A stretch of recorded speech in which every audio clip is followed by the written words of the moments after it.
Orient bell tiles studio से आप देख रहे हैं एबीपी न्यूज। नमस्कार, स्वागत है आपका एबीपी न्यूज पर। मैं हूं आपके साथ शीरीन और एबीपी न्यूज पर इस वक्त आप देख रहे हैं रणनीति। आज रणनीति में न्यूज मेकर हैं वक्फ बिल पास होने के बाद बने कई सियासी सेंटर और शाम 6:30 बजे ड्रग्स वाली क्वीन।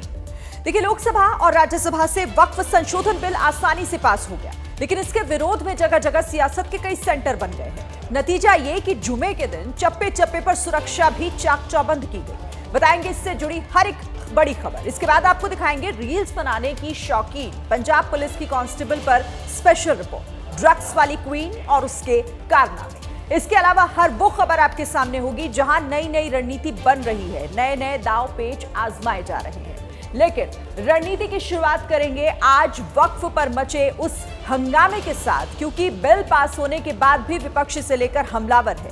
उसका गुस्सा आज लोकसभा में देखने को मिला। वहीं राज्यसभा में देर रात जब यह बिल पास हुआ तो चर्चा के दौरान कई बार सत्ता पक्ष और विपक्ष के बीच काफी तल्खी भी देखने को मिली।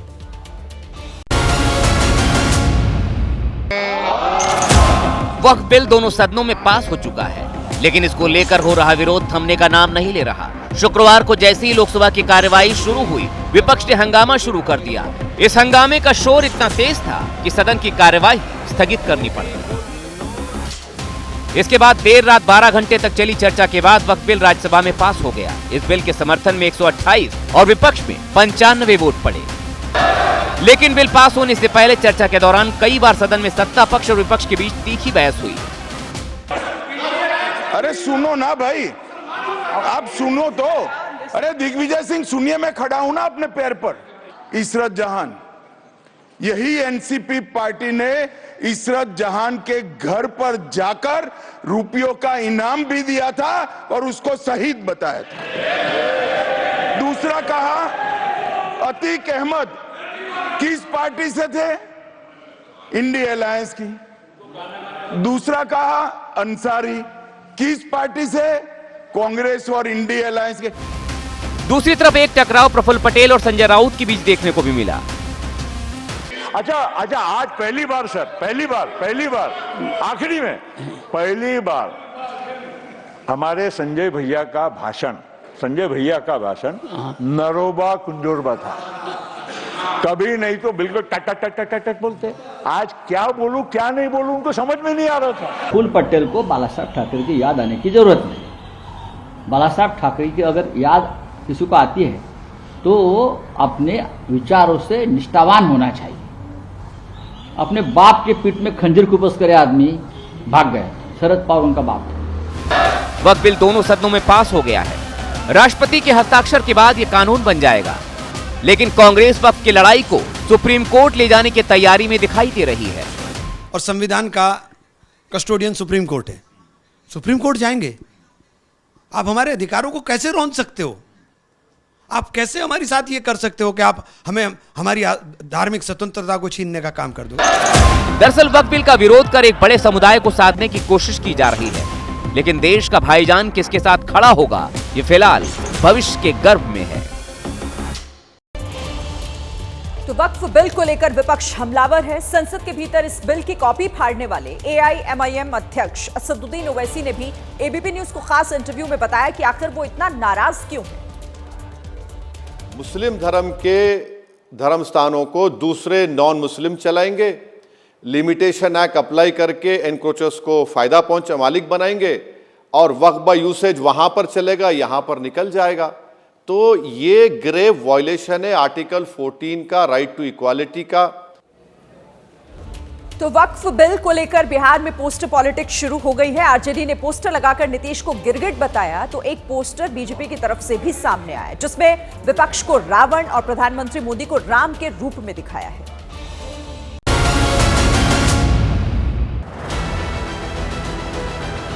पटना में लगे इस पोस्टर ने बिहार की सियासी तपिश बढ़ा दी है। ये पोस्टर आरजेडी की तरफ से लगवाए गए हैं। इसमें नीतीश को गिरगिट बताया गया है, जिसमें एक तरफ नीतीश सिर पर टोपी लगाए हुए हैं तो दूसरी तरफ आरएसएस की टोपी में नजर आ रहे हैं। दरअसल दोनों सदनों में वक्फ बिल का जेडीयू ने खुलकर समर्थन किया, जिस पर अब आरजेडी पोस्टर के जरिए तंज कस रही है। तो जेडीयू इस पोस्टर को नीतीश का अपमान बता रही है। गिरगिट तो बदलने में थोड़ा वक्त भी लगाते हैं तो तुरंत बदल देते हैं। ये तो आरएसएस की नीतियों पर चल रहा है, हाफ पेंटियर बन गए हैं। देखिए, ये बदहवासी और बौखलाहट है, जो चौधराहट है ना, लोगों को गुमराह करके लंबे समय से विधानसभा और लोकसभा के चुनाव कुछ लोग जीतते रहे हैं, उनको जनता इस बार ठिकाने लगाएगी। वहीं आरजेडी के बाद एक और पोस्टर बिहार में लगाया गया है, जिसमें प्रधानमंत्री मोदी को राम और विपक्ष को रावण के रूप में दिखाया गया है। पोस्टर में विपक्ष को बाबर का वंशज और पूर्वज औरंगजेब को बताया गया है। ये पोस्टर बीजेपी की तरफ से लगाया गया है। बिहार में इसी साल विधानसभा चुनाव है, लिहाजा पोस्टर पॉलिटिक्स लाजमी है। लेकिन सवाल जेडीयू में मची टूट का है, जिसने जेडीयू की टेंशन बढ़ा दी है, क्योंकि जब से वक्फ बिल पास हुआ है तब से फिरोज खान, कासिम अंसारी, नवाज मलिक, तबरेज सिद्दीकी के रूप में जेडीयू के कई विकेट गिर चुके हैं, क्योंकि वक्फ बिल का समर्थन करने से जेडीयू का एक धड़ा नाराज है और ये नाराजगी अब इस्तीफे के रूप में दिखाई दे रही है। लेकिन ये नीतीश कुमार की दोहरी नीति की वजह से ये आरएसएस को गोद में बैठकर ये खेल खेलने वाले संचालक यही है। ये मोहन भागवत और मोदी से भी ज्यादा खतरनाक है। मुसलमानों का ये दुर्व्यवहार करते हैं हर मामले में। जिस तरह सभी ये वक्फ बिल पे गिरगिट वाला रूप अपनाए हैं, ये ठीक नहीं है, इसलिए हम लोग सोच कर इस्तीफा दिया। हालांकि जेडीयू ये कहते हुए पल्ला झाड़ रही है कि इस्तीफा देने वाले नेताओं से उसका कोई लेना देना नहीं। देखिए, सबसे पहली बात तो ये है कि ये जो भी नाम है, ये हैरानी पैदा करने वाली स्थिति पैदा करते हैं।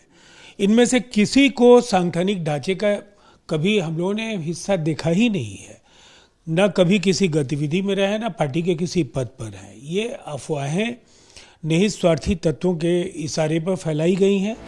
अब ऐसा जेडीयू डैमेज कंट्रोल करने के लिए कह रही है या फिर माहौल को लाइट कर रही है, क्योंकि इसमें कोई दो राय नहीं है कि वक्फ पर नीतीश के स्टैंड से पार्टी के मुस्लिम नेता नाराज हैं। वक्फ के विरोध में खड़े तमाम सियासी दल इसे मुसलमानों के हक और अधिकार से जोड़कर देख रहे हैं। ऐसे में जुमे की नमाज को लेकर पुलिस और प्रशासन की जिम्मेदारी एक बार फिर से बढ़ गई। संवेदनशील इलाकों में निगरानी बढ़ा दी गई है, लेकिन कई शहरों से कड़े विरोध की तस्वीरें भी सामने आई।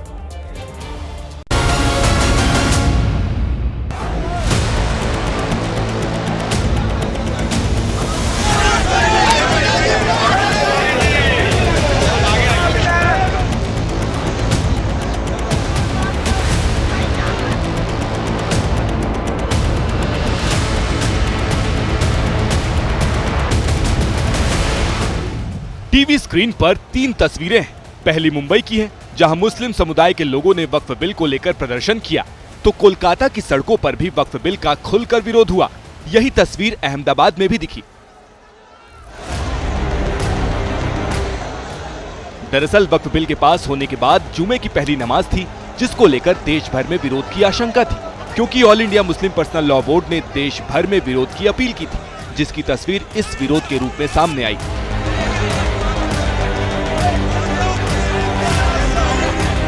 अब कुछ भी हो, हर हाल में अपना हक लेंगे, इज्जत से जिए तो जी लेंगे या जामे शहादत पी लेंगे। न सिर्फ मुंबई, कोलकाता, अहमदाबाद, बल्कि हैदराबाद से लेकर दिल्ली, लखनऊ और बिहार के जमुई तक में वक्फ पर प्रदर्शन और विरोध देखने को मिला। हालांकि विरोध को देखते हुए यूपी, दिल्ली में सुरक्षा के कड़े इंतजाम किए गए थे। आसमान से ड्रोन का पहरा था, सुरक्षाकर्मी गश्त लगा रहे थे, जिसका अंदाजा टीवी स्क्रीन पर दिख रही अलग अलग शहरों से आई इन तस्वीरों से समझ सकते हैं।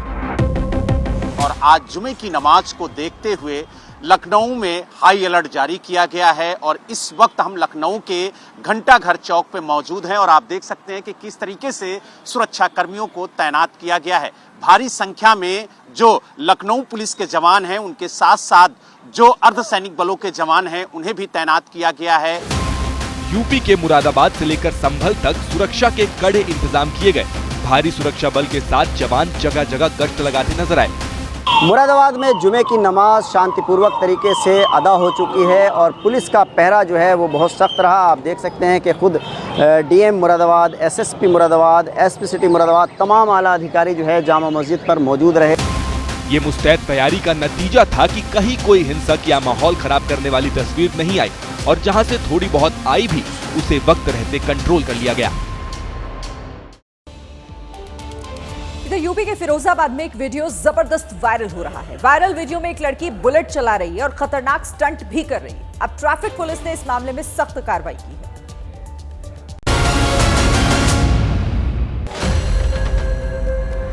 ये है फिरोजाबाद की बुलेट रानी, जो अपने दोनों हाथ जोड़कर रफ्तार बुलेट चला रही हैं। कभी ये हैंडल से हाथ छोड़ देती हैं, कभी कोई स्टंट करने लगती हैं।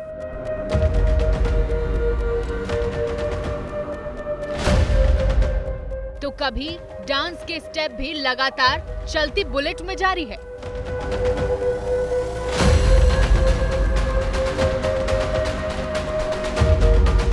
इस रीलबाज बुलेट रानी को सड़क के कड़े नियमों का कोई डर नहीं। बगल से गाड़ियां निकल रही हैं, लेकिन ये महिला बेपरवाह रील बनाने में व्यस्त है।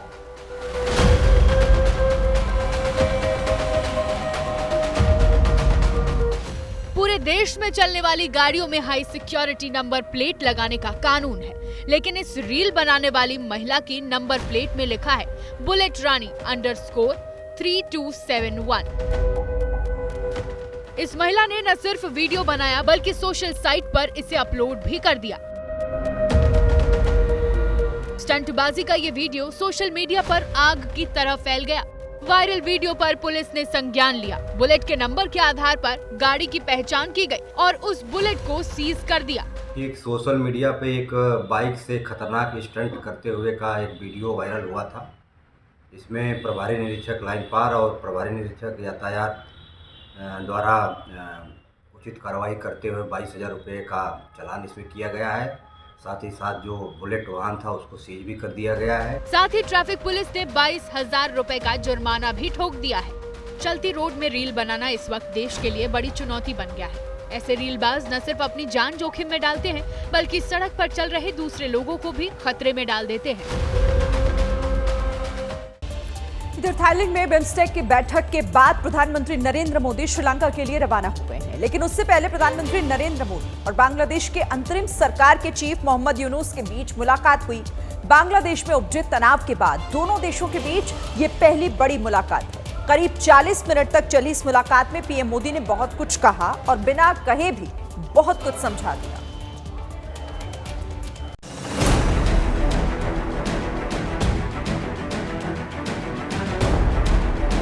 बांग्लादेश में तख्तापलट के बाद पीएम मोदी और बांग्लादेश की अंतरिम सरकार के सलाहकार मोहम्मद यूनुस के बीच मुलाकात की ये पहली तस्वीर है। हालांकि बांग्लादेश में जिस तरह के हालात हैं, जिस तरह से वहां हिंदुओं पर अत्याचार हो रहा है, जिस तरह से वहां पर शरिया लागू करने की तैयारी हो रही है, ऐसे माहौल के बीच यूनुस के साथ प्रधानमंत्री मोदी ने मुलाकात में वो गर्मजोशी नहीं दिखाई जिसके लिए वो पूरी दुनिया में जाने जाते हैं। हालांकि दोनों नेताओं के बीच करीब 40 मिनट तक बातचीत हुई। इस बैठक में भारत की ओर से विदेश मंत्री एस जयशंकर, एनएसए अजित डोभाल, प्रधानमंत्री नरेंद्र मोदी और बांग्लादेश की अंतरिम सरकार के मुख्य सलाहकार मोहम्मद यूनुस के बीच बैंकॉक में 40 मिनट की बातचीत हुई। इस बातचीत के दौरान दोनों देश के नेताओं ने आपस में तमाम मुद्दों पर बातचीत की और प्रधानमंत्री नरेंद्र मोदी ने खास तौर पर बांग्लादेश में अल्पसंख्यकों और हिंदुओं पर हो रहे अत्याचार के मुद्दे को जोरदार ढंग से उठाया और कहा कि हिंदुओं की सुरक्षा को बांग्लादेश की अंतरिम सरकार सुनिश्चित करे। इसके अलावा बॉर्डर के जरिए अवैध घुसपैठ के मुद्दे को भी प्रधानमंत्री नरेंद्र मोदी ने यहां पर उठाया है। 40 मिनट की बातचीत में प्रधानमंत्री मोदी ने बांग्लादेश में लोकतंत्र और चुनाव के मुद्दे को भी प्राथमिकता के साथ उठाया। सर, मैं विशाल पांडे हूं, एबीपी न्यूज से। मेरा सवाल है कि जब मोहम्मद यूनुस और प्रधानमंत्री मोदी की मुलाकात हुई तो क्या उसमें शेख हसीना के मुद्दे पर भी बातचीत हुई है, और दूसरा, क्या अल्पसंख्यकों पर जो अत्याचार हो रहा है उस मुद्दे को भारत ने और जोरदार तरीके से उठाया है, और चुनाव को लेकर भी कोई बातचीत हुई? बांग्लादेश में चुनाव कब होंगे? ये जो मुद्दा है, इसकी जो जिम्मेदारी है वो बांग्लादेश सरकार की है। उन्होंने आशा जताई कि बांग्लादेश सरकार इस विषय पे अपनी जिम्मेदारियों पे खरी उतरेगी। प्रधानमंत्री जी ने इसके बारे में भी अपनी सोच प्रोफेसर यूनुस से साझा की और आशा जताई कि हम आगे चलते एक डेमोक्रेटिक, इंक्लूसिव और स्टेबल बांग्लादेश देखेंगे, और उसमें इलेक्शंस का अपना एक रोल होता है, वो सब जानते हैं। सूत्रों का कहना है कि भारत और बांग्लादेश के बीच तनाव कम करने को लेकर बातचीत हुई। ढाका ने ही बिम्स्टेक बैठक से इतर नई दिल्ली के साथ द्विपक्षीय वार्ता का आग्रह किया था। उम्मीद की जा रही कि दोनों देशों के नेताओं के बीच बातचीत के बाद भारत और बांग्लादेश के संबंधों में सुधार होगा। बात अमेरिका की, जहां तूफान से भयंकर तबाही मची है। लाखों घरों की बिजली गुल हो गई, घरों की छत उड़ गई है। मौसम विभाग ने बाढ़ आने की भी चेतावनी दी है।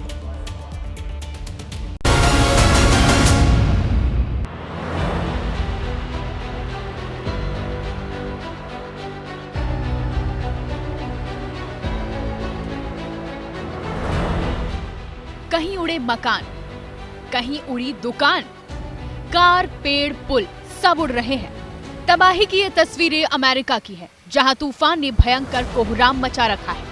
हर तस्वीर तबाही का जिंदा सबूत है। आपको दिखाते हैं अमेरिका में आए तूफान की एक एक तस्वीर। देखिए कैसे दुनिया का सबसे शक्तिशाली देश इस वक्त कुदरत की मार के सामने लाचार खड़ा है। सबसे पहले आपको अमेरिका के अरकासस लेकर चलते हैं। अमेरिका के इस छोटे से शहर में तबाही का मंजर आया। शहर के बीचों बीच हाईवे के करीब की ये तस्वीर है, जहां हाईवे के किनारे के घर ढह गए थे, छतें उड़ गई, कारें जमीन में पलट गई, पेड़ों से टकराकर कई वाहन चकनाचूर हो गए। भारी भारी वजन वाली कार, मजबूत पेड़, घर का सामान सब बिखरा पड़ा है, कुछ भी नहीं बचा। रेस्क्यू टीमें लगातार अरकासस में राहत और बचाव के काम में जुटी है। अब आपको केंटकी लेकर चलते हैं, जहां तूफान काल बनकर आया और अपनी हवाओं के साथ सब कुछ उड़ा ले गया। केंटकी के दूसरे इलाके की तस्वीर देखिए, जहां तबाही हर तरफ नजर आ रही है। पिछले 2 दिनों से आई इस तबाही में 6 लोगों की मौत की खबर है। हवा इतनी तेज आई कि बिजली के खंभे, तार सब कुछ तहस नहस हो गया। इलाके की बिजली गुल है, स्कूल भी बंद पड़े हैं। सेल्मर के हालात भी बद से बदतर है। कुदरत के सामने अमेरिका की ताकत बौनी साबित हो रही है। टेक्सास से लेकर पश्चिम वर्जीनिया तक दर्जनों बवंडर और भयंकर तूफान की चेतावनी जारी की गई है। बताया जा रहा है तूफान क्षेत्रों में 5 लाख से ज्यादा लोगों के घर बिजली नहीं आ रही है। बता दें कि अमेरिका के मौसम विभाग ने शनिवार तक तूफान और बाढ़ के खतरे की चेतावनी दी। अगले 4 दिन 30 सेंटीमीटर से अधिक बारिश होने की आशंका है। पश्चिम बंगाल में शिक्षक भर्ती घोटाले का मुद्दा तूल पकड़ता जा रहा है। सुप्रीम कोर्ट के फैसले के बाद से भर्ती घोटाले को लेकर बीजेपी, ममता सरकार और ज्यादा हमलावर है। ममता बनर्जी से अब बीजेपी इस्तीफे की मांग कर रही है।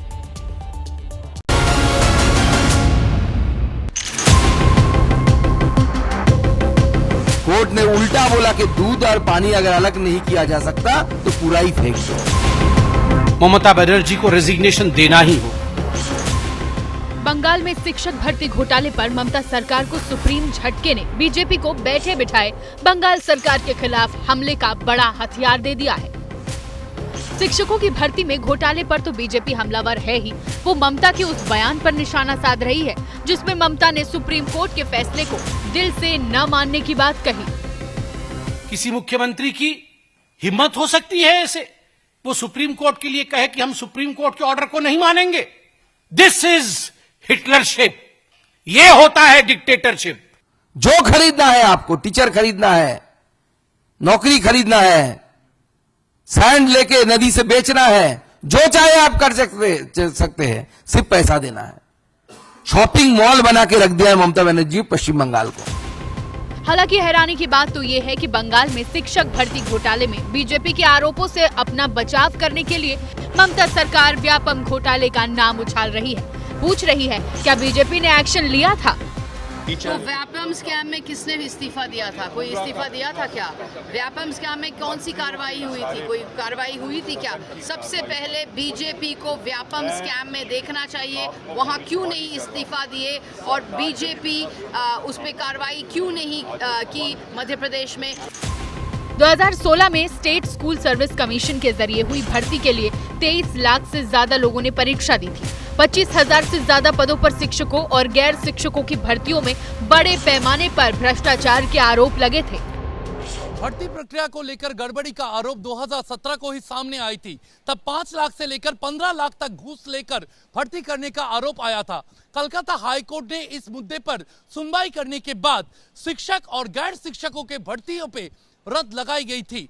रद्द लगाने का ये जो आदेश हाईकोर्ट से दिया गया था उसको सुप्रीम कोर्ट में चुनौती दी गई थी।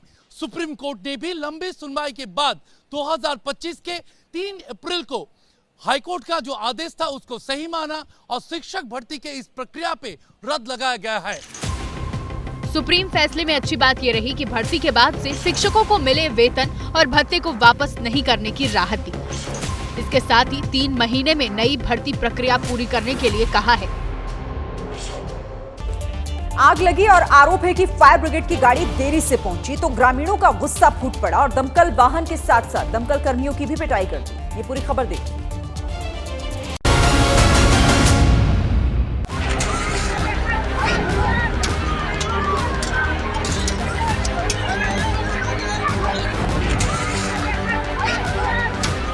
कोई गाड़ी पर डंडे मार रहा है, कोई बर्तनों से गाड़ी के शीशे तोड़ रहा है,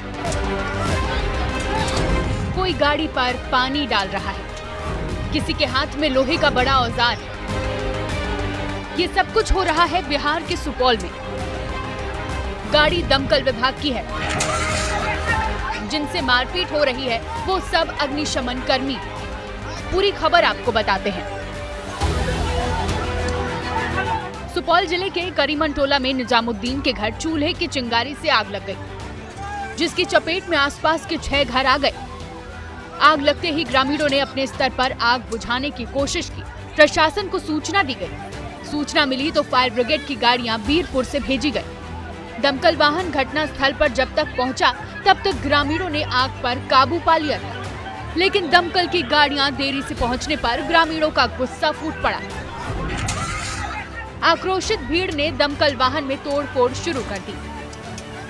जिसके हाथ में जो आया उसने उससे अपनी ताकत दिखाई। आरोप है कि इस दौरान आग बुझाने के लिए इस्तेमाल होने वाले सामानों को भी चुरा लिया गया। यही नहीं, आग बुझाने आए दमकल विभाग के 3 कर्मियों को लाठी डंडों से पीट कर घायल कर दिया। मामला गंभीर होता गया तो गांव के कुछ लोग मदद के लिए आगे आए और किसी तरह ग्रामीणों को बचाकर प्राथमिक स्वास्थ्य केंद्र पहुंचाया गया। पुलिस मामले की तहकीकात में जुट गई है।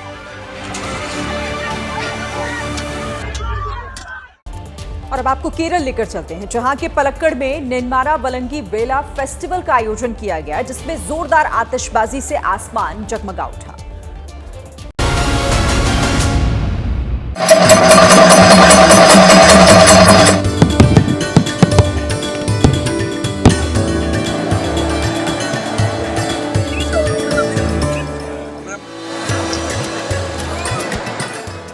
ये खूबसूरत तस्वीरें केरल के पलक्कड़ की हैं, जहां नेन्मारा वलांगी वेला महोत्सव मनाया गया।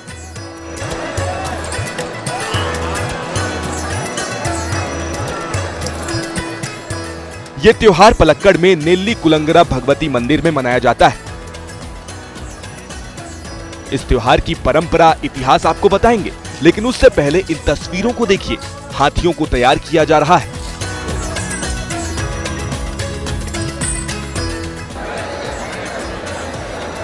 शानदार लाइटिंग के जरिए मंदिर सजे हुए हैं। लेजर शो के जरिए पारंपरिक कला दिखाई जा रही है। इसके बाद शुरू होता है आतिशबाजी का कार्यक्रम। आतिशबाजी ऐसी कि पूरा इलाका गूंज उठा। भारी भीड़ इस कार्यक्रम का आनंद लेती नजर आई। कैमरे से लोग इन शानदार तस्वीरों को कैद कर लेना चाहते हैं। मंदिर के अंदर पूजा हो रही है। बाहर ट्रेडिशनल अंदाज में ढोल सबका मन मोह रहे हैं। ये त्योहार धान की कटाई के बाद मनाया जाता है। मान्यता है कि ये नेल्ली कुलंगरा भगवती मंदिर के पीठासीन देवता के जन्मदिन का प्रतीक है। त्योहार मलयालम महीने मीनम के 20वें दिन मनाया जाता है। ये त्योहार केरल की समृद्ध सांस्कृतिक विरासत का शानदार प्रमाण है।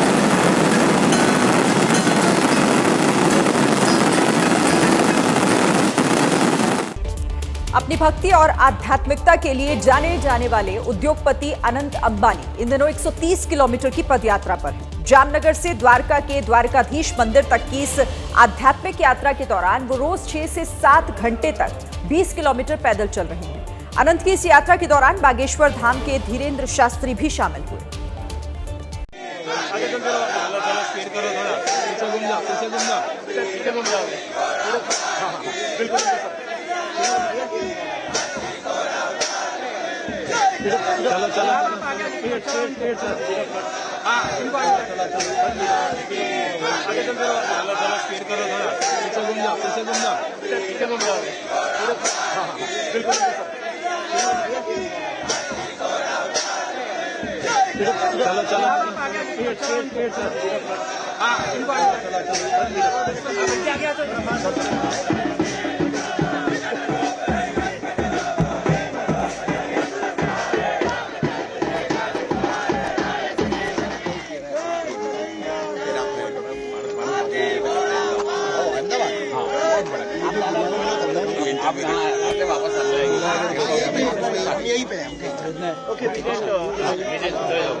अरे काम करो बड़ी